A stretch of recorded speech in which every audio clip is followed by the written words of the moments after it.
এখন চাইতাছি আসামির উপযুক্ত সাজা এবং আমার ছেলের সন্ধান, এতটুকুই। আমার বাড়ি হচ্ছে গ্রামের নাম থৈরগাঁও এবং কোলাই ইউনিয়ন। সরকারের আমন্ত্রণে জুলাই আন্দোলনে মানবাধিকার লঙ্ঘনের স্বাধীন ও নিরপেক্ষ তদন্ত করেছে জাতিসংঘের মানবাধিকার বিষয়ক দপ্তর। বুধবার সে তদন্তের প্রতিবেদন প্রকাশ করে জাতিসংঘ। এতে বলা হয়, শেখ হাসিনা সরকারের বিরুদ্ধে জুলাই আন্দোলনে গুরুতর মানবাধিকার লঙ্ঘন ও পরিকল্পিত দমনপীড়নের প্রমাণ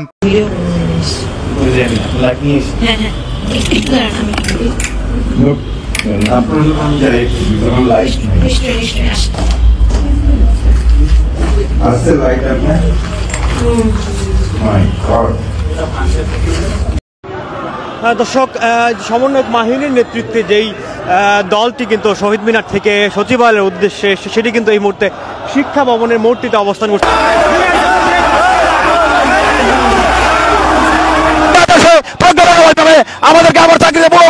আসসালামু আলাইকুম প্রিয় দর্শক, আজকের নতুন একটি ভিডিওতে আপনাকে স্বাগতম।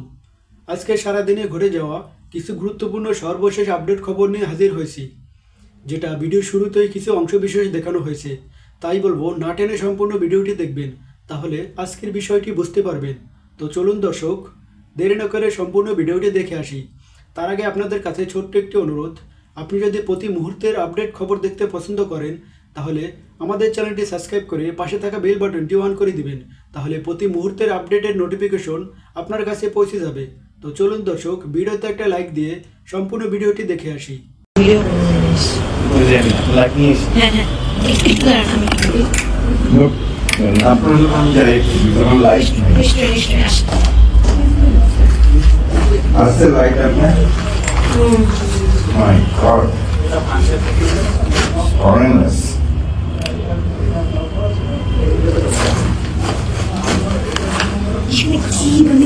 কি আসলে বুঝলাম না।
বেরোতে পারি?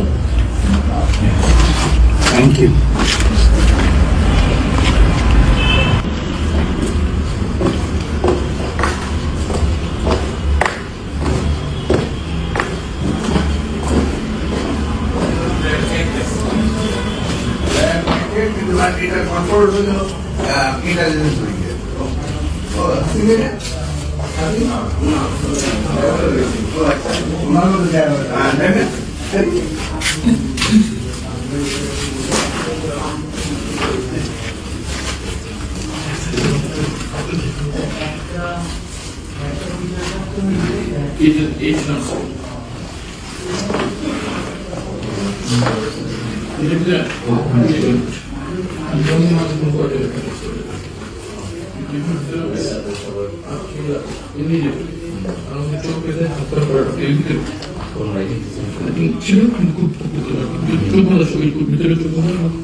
দরজাটা কোথায় ছিল? দরজা ছিল। আচ্ছা, ভেঙে দেওয়া ও এগুলি দরজা ছিল না?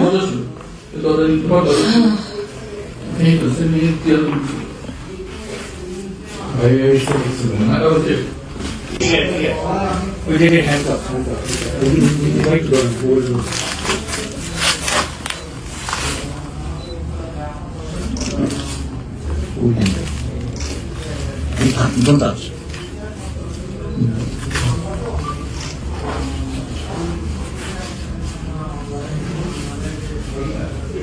এই যে দেখেন এই যে দেয়ালে যে ছিদ্রগুলো এগুলো দিয়ে সাউন্ড প্রুফ করা হয়েছিল। লাইটটা আলোটা দেখি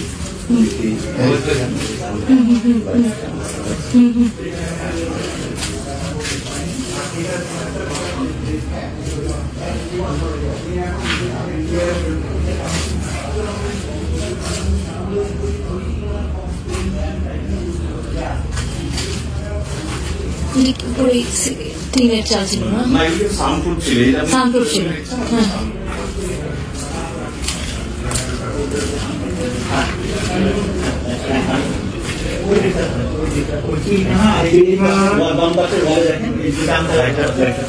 আরো বারবার লাগানো হতো এবং এখানে বন্দি আটকানো হয়ে এবং এখানে দেখবেন এখন কিন্তু জিনিস আছে এরকম গার্বেজ দিয়ে তারা ভরে রাখছে। যেমন যেটা আমরা পাইলাম এখন এখানে There are many wells because এটা একটা পিখানা যেটা ভাই মাত্র বলতেছিলাম আমাদেরকে পিখানার এটা একটা স্যাটেলাইট শট লেখা হলো পিখানা, তারপরে কি লেখা নেই স্কেল মিটার এবং এখানে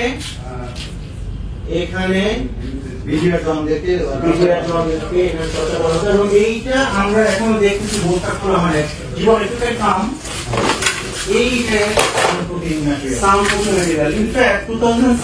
আমাকে ডিজিএফআই এর একটা কাস্টডি দিয়ে টর্চার করছিল।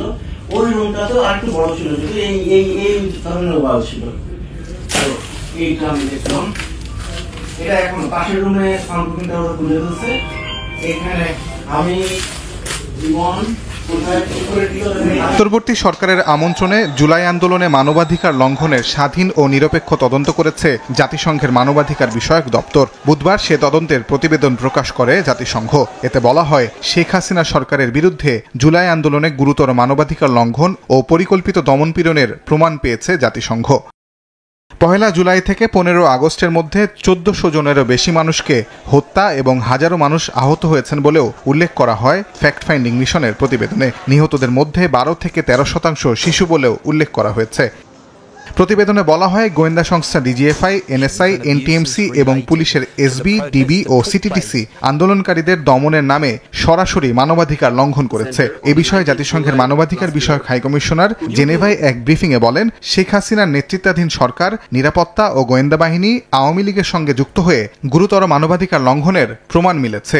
There are reasonable grounds to believe সাবেক সরকারের কর্মকর্তা, নিরাপত্তা ও গোয়েন্দা সংস্থা এবং সাবেক ক্ষমতাসীন দলের সঙ্গে জড়িত সহিংস ও অপরাধী গোষ্ঠীগুলো গুরুতরভাবে মানবাধিকার লঙ্ঘন করেছে।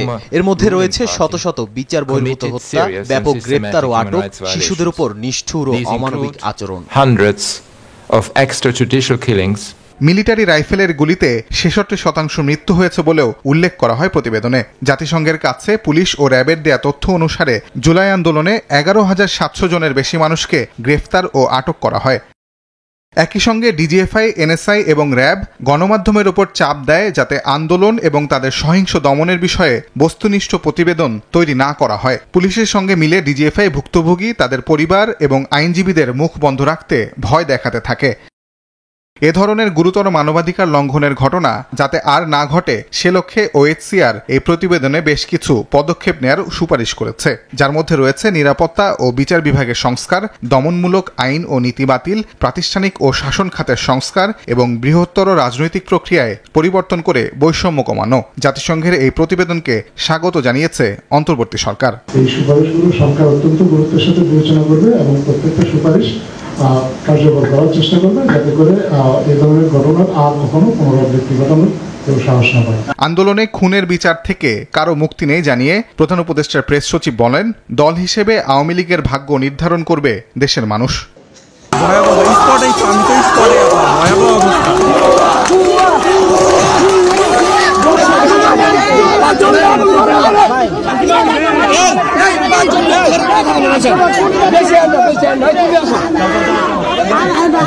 দেখি ওনারা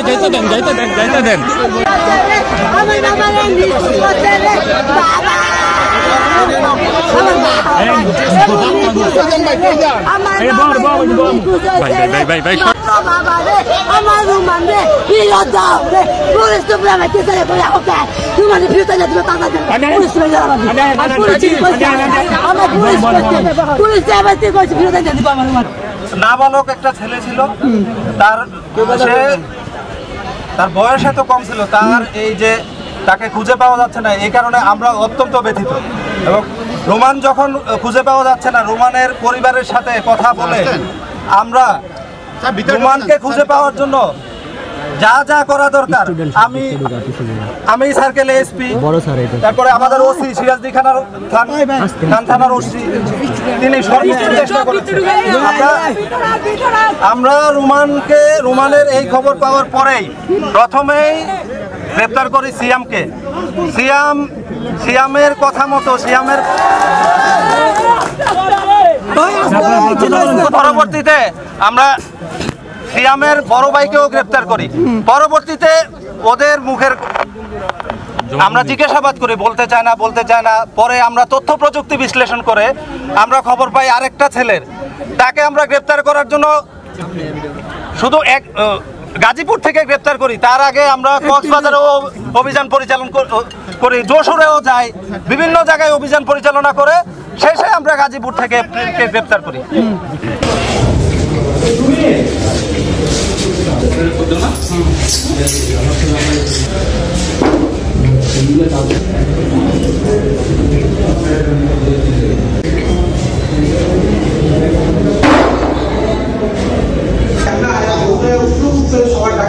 একুশ তারিখে ওই বাসা থেকে বের হয়, আমাদের বাড়ির পাশে একটা মেলা হয়, প্রতি বছর এখানে একটা বড় মেলা হয়, সে মেলায় আসে। এই মেলায় আসার পরে তিনি এখানে অটো নিয়ে বাইর হয়, পরে কিছু ছেলে এসে বলে চল আমাদের একটু দিয়ায়। সে সেদিনকার রাতে সেই অটোর সাথে চলে যায়, পরে তারপর সে আর এখানে আসে না। তারপরে এখানে খোঁজাখুঁজির পরে প্রথম একটা ছেলেকে ধরা হয়, সে কিছু স্বীকার যায় না, যে সে কিছু বুঝেই না, মানে বাজা মাসুলটা খেতে জানে না। তারপরে ওনাকে পুলিশের হাতে দেওয়ার পরে ধীরে ধীরে আরো একজন ধরা হয়, তারপরে স্বীকার যায় যে ওরা রোমানকে নিছে। অটোটা পাওয়া গেছে ঠিক আসামির বাসায় সাতগাঁয় পাওয়া গেছে, ফকির বাড়ি সাইদ ফকিরের বাসায়। এতগুলি ছাত্র আইছে, তারা আমাদের সাথে ঠিক মতো বসে নাই। আমরা যখন রিয়াকশন করছি তখন তারা আসছে যে আপনার আসেন আমরা বসবো। এটা আগে কি কারণে করলো না? তার আশা দিচ্ছে যে আমরা খবর দিমু, তারা কোনো দেয় নাকি। এখন ধরি 1 ঘন্টা সময় নিছে, তারপরে 24 ঘন্টা গেছে, তারপরে 3 দিন নিছে। আমরা 3 দিন মাইনা নিছি, কারণ আমাদের দেওয়া উচিত, কারণ আমাদের যেভাবে প্রমাণের খবরটা চাই এবং খুনিদের আমরা ফাঁসি চাই।